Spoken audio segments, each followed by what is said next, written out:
Olá, meu nome é Claudete Medeiros, natural de São João do Sabugi, Rio Grande do Norte, e estou aqui para apresentar para vocês o resultado do edital número 7, o qual fui contemplada da Lei Aldir Blanc na categoria Gastronomia Tradicional com a receita intitulada Cabeça de Galo.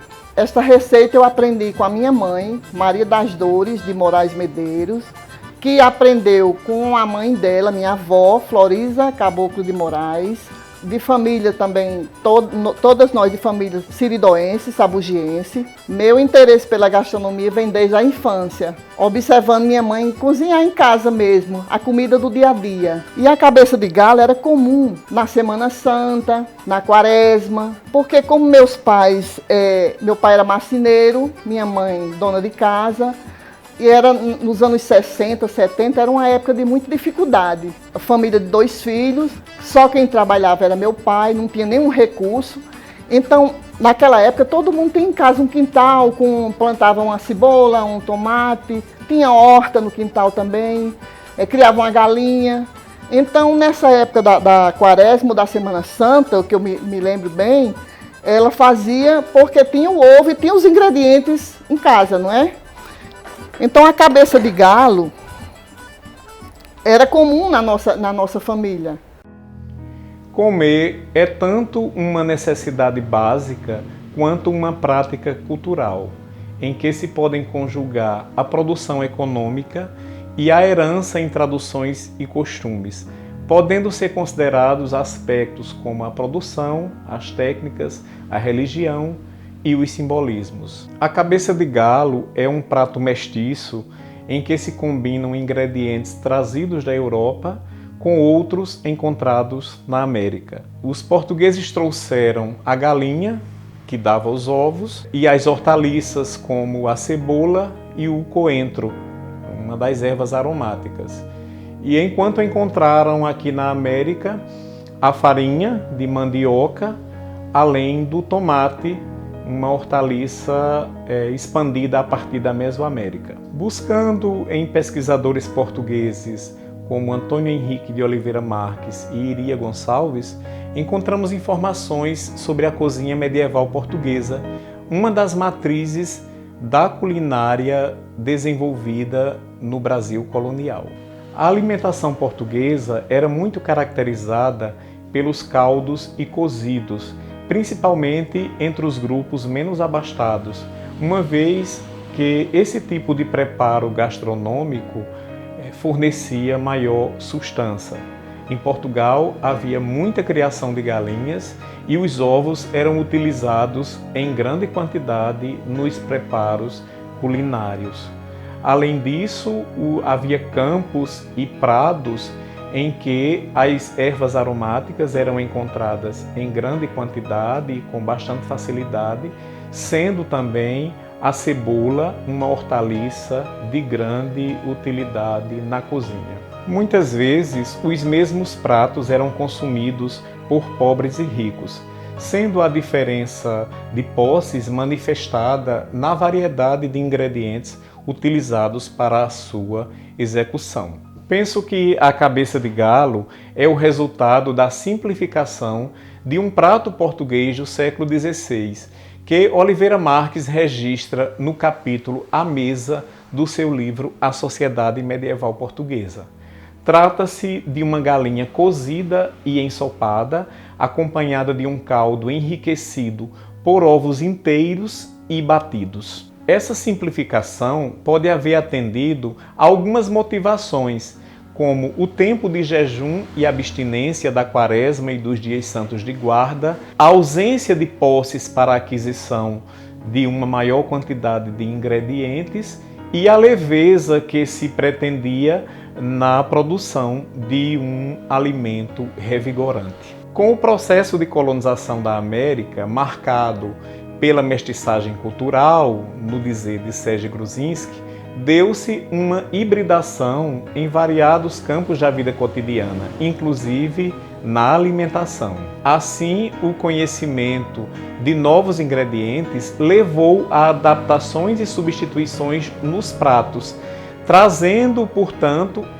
para o centro de muitos preparos a farinha de mandioca, base da alimentação no Brasil colonial. É possível que daí tenha se originado a cabeça de galo. Então eu vou aqui começar para vocês mostrando como eu aprendi. Porque quem viu este vídeo vai dizer, não, essa receita não é assim. Mas existem muitas variações da receita. Essa é a receita aqui do Siridó. Ela pode ser, alguém da região sul pode ver, mas a cabeça de galo não é assim. Porque no sul, em Minas Gerais, o espessante que eles usavam para engrossar a receita era a farinha de milho. Aqui na região nordeste é a farinha branca, farinha de mandioca. Então eu vou começar colocando aqui para vocês a manteiga. 1 colher de sopa, 2 colheres. Vou iniciar agora mostrando a vocês como é o início da receita. Vou começar pelos ingredientes iniciais. Aqui eu vou colocar mais ou menos 2 colheres de manteiga de garrafa. Isso, gente, quem tinha manteiga de garrafa, eu estou falando porque eu aprendi com a minha mãe há muito tempo. Então, às vezes tinha manteiga de garrafa, às vezes pode ser óleo. Depois disso, vou refogar aqui 1 colher de cebola. Cebola roxa ou cebola branca.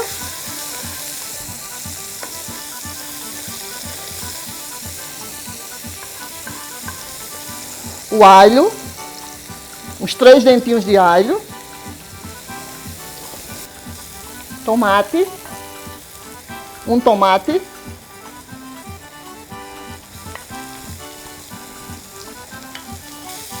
sal, pimenta do reino, é um dos principais ingredientes, é a pimenta, gente, porque a pimenta é que dá sabor. Cominho,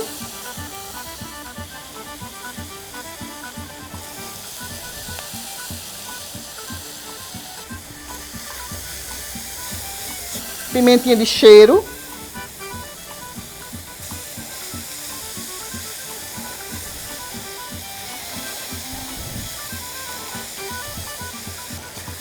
dando continuidade à receita, vou colocar um ingrediente fundamental, que é o que vai dar cor. É o colorífico coloral. Tá, mais um pouquinho. E agora, gente, eu vou colocar água quente.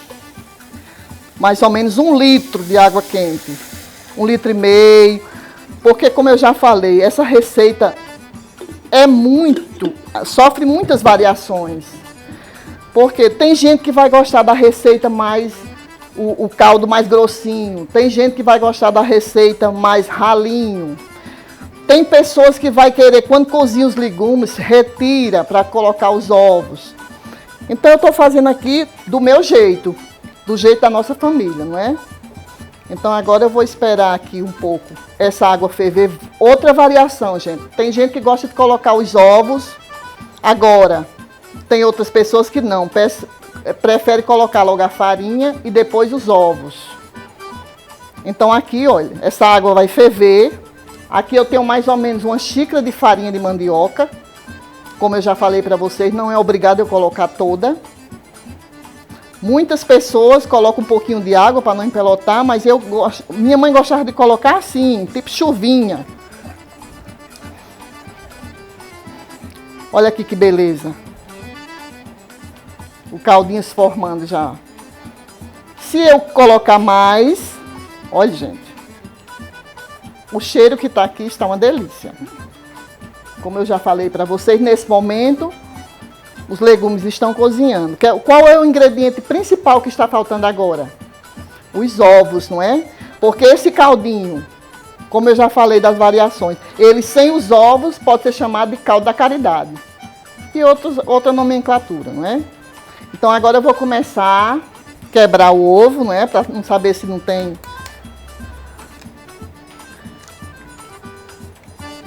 Olha aqui, vou fazer com 5 ovos. Que é, por exemplo, quando ia fazer a cabeça de galo, você primeiro olhava quantos ovos tinha em casa, não é? Quantas pessoas e quantos ovos.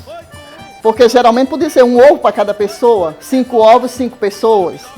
Mas se a quantidade de ovos fosse insuficiente, só era quebrando os ovos aqui dentro, um pouquinho para misturar tudo bem direitinho e dar para todo mundo, né? Colocando.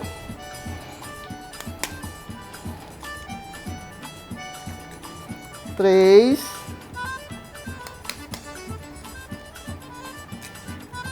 Essa receita eu vou fazer com 5 ovos. Os ovos todos, coisa mais linda. Vou colocando agora de um em um. A água está em plena fervura com os temperos. Coloquei o restante dos ovos. Então, nesse momento, o que acontecia? Minha mãe tampava a panela. Então, o que ela dizia? Quem quer o ovo durinho, vou deixar ficar inteirinho. Quem quer que quebre o ovo, vou quebrar o ovo para ficar com a cor mais bonita aqui. Então, continuava mexendo para dar consistência. Agora, o restante dos temperos, não é? Coentro, folha de cebola.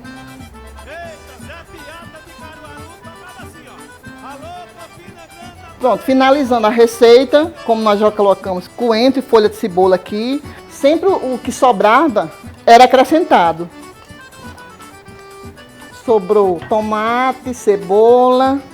Quando colocamos as hortaliças aqui, vai ter pessoas que preferem, quando elas estão cozidas, retira e deixa só o caldinho. E aqui estou quase finalizando a receita intitulada Cabeça de Galo. E por último vou colocar também mais uma pimentinha do reino, que é para dar aquele toque de aconchego. Um salzinho no final, acertando o sal. E está pronta a cabeça de galo que aprendi com a minha mãe, Maria das Dores de Moraes Medeiros, nascida em 1930, que aprendeu com a minha avó, Florisa Caboclo, nascida em 1898. E estou aqui eu, nascida em 1961, executando a receita tão especial da minha família. Finalizando, bom apetite!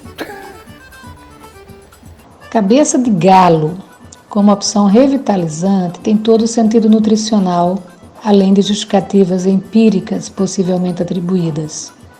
Sabe-se que o nome restaurante, em suas origens, está associado à função restauradora de certos caldos servidos, considerados como tais. No sentido afetivo, consumir um caldo, uma sopa ou uma outra comida de memória significa nutrir não somente o corpo, mas também a alma. E são inúmeras as evidências que relacionam o estado psicológico à imunidade. A cabeça de galo é mais que um caldo, é um pirão, pois mais consistente. É constituída de ingredientes que são veículos de nutrientes de base energética, como a farinha de mandioca, fonte de carboidratos complexos e substratos energéticos por excelência.